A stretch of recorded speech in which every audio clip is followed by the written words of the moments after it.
সকালবেলায় ঘুম থেকে উঠেই কত কাজ সেরে নিলাম। বাড়িতে যে অনেক গরু আছে, সেই গরুর দুধগুলো দোয়াতে হবে তো। তারপরে চলে আসছি সবজি বাগানে কিছু টমেটো তুলতে।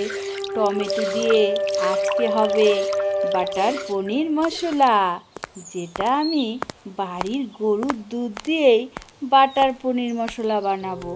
আমাদের আবার বাড়ির জিনিসপত্র দিয়েই খায়, বাইরের কেনা জিনিস একদমই পছন্দ করে না।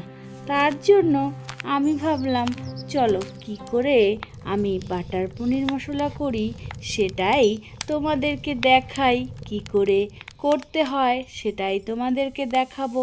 প্রথমে কিছুটা বাটার নিয়ে নিলাম, তারপরে পনিরগুলো টুকরা টুকরা করে, টমেটো কিছুটা টুকরা টুকরা করে নিলাম।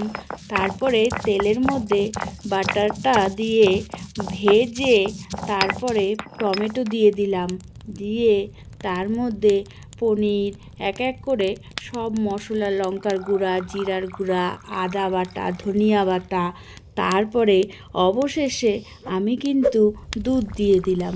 তারপরে পনিরগুলো ভেজে রাখছিলাম, সেই পনিরগুলো এক এক করে আমি কিন্তু দিয়ে দিলাম। এখন সবশেষে আমি রান্নাটা একটু চেক করে দেখছি লবণ হলুদ সব ঠিক আছে নাকি।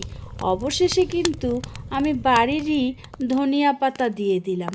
কর্তামশাই ওইদিকে চলে আসছে, আমি এখন কর্তামশাইকে খেতে দিব, আমিও নিজে খাবো। কি টেস্ট!